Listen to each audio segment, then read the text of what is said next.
Hello दोस्तों, कैसे हो। आशा करती हूँ कि आप सब ठीक होंगे। आज अपन पढ़ने जा रहे हैं यूनिट 10 में पढ़ेंगे कोल जनजाति। कोल जनजाति का फर्स्ट लेक्चर पढ़ेंगे। ठीक है, तो कोल जनजाति ये मध्य प्रदेश का मैप है और इसमें कोल जनजाति किधर है, उत्तर पूर्व के बगलखंड क्षेत्र में है। ठीक है, तो अब इसका पढ़ते हैं आगे और वर्णन करेंगे।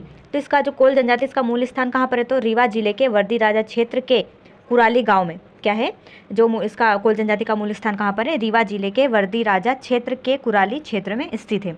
ठीक है, मध्य प्रदेश की तीसरी सबसे बड़ी जनजाति जो कोल जनजाति है वो मध्य प्रदेश की तीसरी सबसे बड़ी जनजाति है। तो पहली कौन सी हो गई, भील हो गई, दूसरी कौन सी हो गई, गोंड हो गई, और तीसरी कौन सी जनजाति है, कोल जनजाति है। यह माता सबरी को माँ मानते हैं। ये क्या मानते हैं, माता सबरी को माँ मानते हैं। ठीक है, इस जनजाति का वर्णन ऋग्वेद में, इस जनजाति का वर्णन ऋग्वेद में कोल्हित शब्द से कोल की उत्पत्ति हुई, ऐसा इनका मानना है। क्या इनका मानना है, जो ऋग्वेद में कोल्हित शब्द है ना, उससे कोल जनजाति की उत्पत्ति हुई है, ऐसा इनका मानना है। फिर क्या है इनका निवास स्थान, इनके निवास स्थान को टोला, इनके निवास स्थान को क्या कहा जाता है, टोला कहा जाता है। कोल टोला भी कहा जाता है, आगे उसका एक और नाम है। ठीक है, फिर इसकी पंचायत को क्या कहा जाता है, गोहिया। और जो पंचायत को गोहिया कहा जाता है, इसलिए अपन क्या कहेंगे, गोहिया का मुखिया या फिर पंचायत का मुखिया कौन होता है, चौधरी होता है। ठीक है, इनमें पंचायत को क्या कहा जाता है, गोहिया कहा जाता है, और जो गोहिया का मुखिया होता है या फिर पंचायत का मुखिया होता है उसे चौधरी कहते हैं। ठीक है, आगे पढ़ते। कोल मुंडा समूह की एक अत्यंत प्राचीन आदिम जनजाति। कोल क्या है, एक मुंडा समूह की एक अत्यंत प्राचीन आदिम जनजाति है। यह आष्ट्रिक परिवार समूह से संबंधित जानी जाती है। क्या है, जो ये जनजाति है वो आष्ट्रिक परिवार समूह से संबंधित जनजाति है। कोल जनजाति की संस्कृति और ऐतिहासिक पुरातन है। कोल जनजाति की जो संस्कृति और इतिहास है वो पुरातन है। कोल जनजाति का वर्णन ऋग्वेद में, मत्स्य पुराण, रामायण और महाभारत जैसे प्राचीन ग्रंथों में मिलता है। क्या है, कोल जनजाति का वर्णन ऋग्वेद, मत्स्य पुराण, रामायण, महाभारत जैसे प्राचीन ग्रंथों में मिलता है। ठीक है, आगे पढ़ते और अब क्या होता है, कोल शब्द का अर्थ क्या होता है, कोल शब्द का अर्थ क्या होता है, मानव होता है। कोल शब्द का अर्थ क्या होता है, मानव।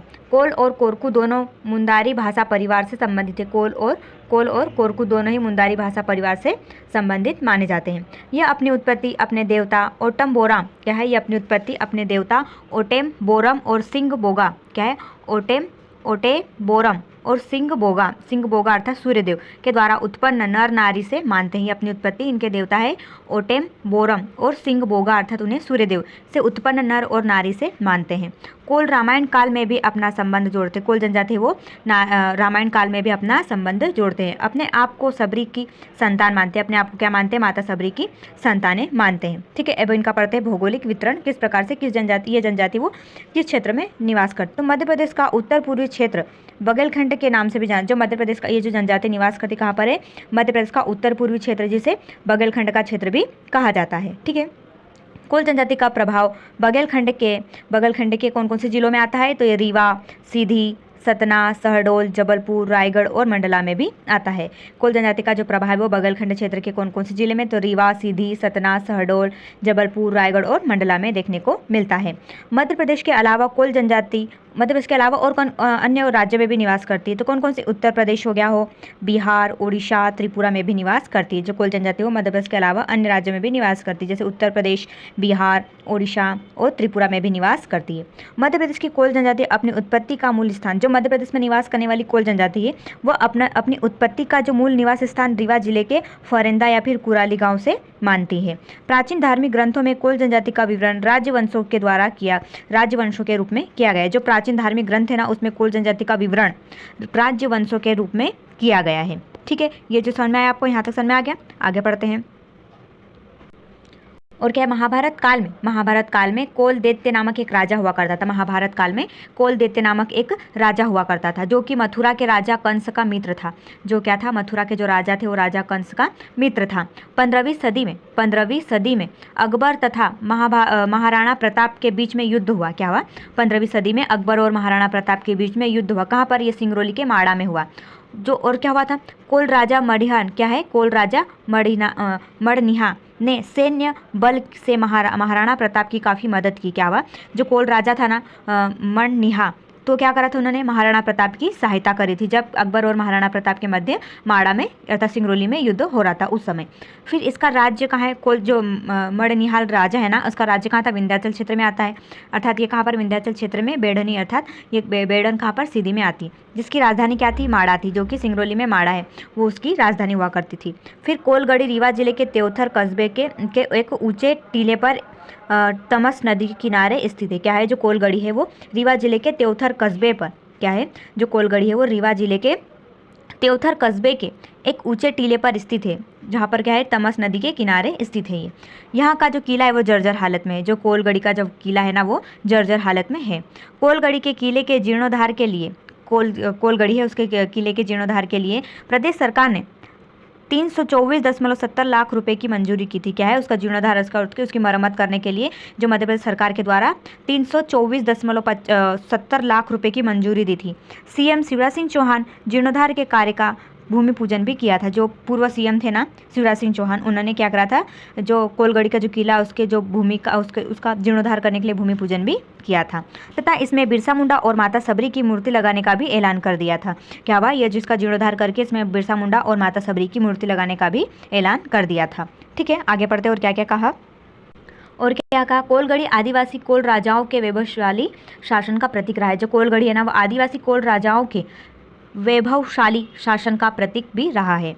मुख्यमंत्री शिवराज सिंह चौहान ने कोलगढ़ी के जीर्णोद्धार के साथ साथ यहाँ कोल संस्कृति के संरक्षण के लिए संग्रहालय का निर्माण का भी निर्देश दे दिया था। क्या है, जो मध्य प्रदेश के जो शिवराज सिंह चौहान थे, पूर्व मुख्यमंत्री थे ना शिवराज सिंह चौहान, उन्होंने क्या कहा था, कोलगढ़ी के जीर्णोद्धार के साथ साथ कोल संस्कृति के संरक्षण के लिए भी उन्होंने वहाँ पर संग्रहालय का निर्माण करने का भी निर्देश दे दिया था।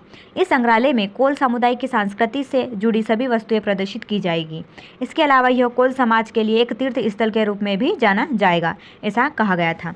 फिर आया कोल जनजाति, इसकी जनसंख्या पढ़ते कि इनकी जनसंख्या कितनी है। कोल जनजाति मध्य प्रदेश की तीसरी सबसे बड़ी जनजाति अनुसूचित जनजाति है। इसकी जनसंख्या वर्ष 2011 की जनगणना के अनुसार जो प्रदेश की कुल जनसंख्या है उसमें से 1.068% है। क्या है, जो कुल जनजाति की जो जनसंख्या है वो 2011 की जनगणना के अनुसार कहे तो प्रदेश की जो कुल जनसंख्या है ना उसमें से 1.068% क्या है, कोल जनजाति निवास करती। इसके देश की सांस्कृतिक गौरवशाली परंपरा और स्वतंत्र आंदोलन में अहम योगदान रहा था।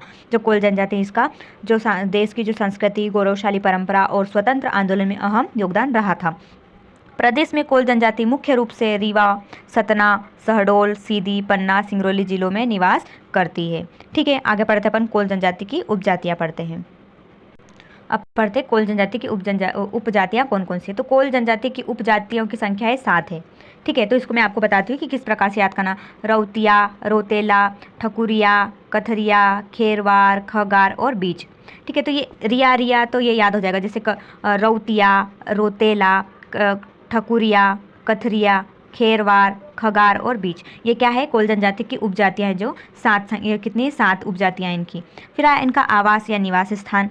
तो कोल जनजाति गांव में रहती है। कोल जनजाति जहां गांव में रहती है उसे क्या कहते हैं, कोलिन टोला कहा जाता है। क्या कहा जाता है, कोलिन टोला कहा जाता है। जो कोल जनजाति गांव में निवास करती है, अर्थात जिस स्थान पर ये निवास करती है उसे कोलिन टोला कहा जाता है। इसके घर मुख्य रूप से किस प्रकार से होते हैं, मिट्टी घास फूस के बने होते हैं। इनके जो घर है मुख्य रूप से मिट्टी घास फूस के बने होते हैं। उन्हें क्या कहा जाता है, ये क्या कहते हैं, उन्हें मड़िया या फिर झोपड़ी कहा जाता है। जो घास फूस के जिनके मकान बने होते हैं उन्हें मड़िया या फिर झोपड़ी कहा जाता है। कोल जनजाति समूह में रहना पसंद करती। कोल जनजाति वो समूह में रहना पसंद करती। कोल जनजाति अपने मकानों का मुख्य द्वार होता है ना वो दक्षिण दिशा में नहीं करते हैं। जो कोल जनजाति की जो मकान होता है उनका जो मुख्य द्वार होता है वो दक्षिण दिशा में नहीं करते हैं।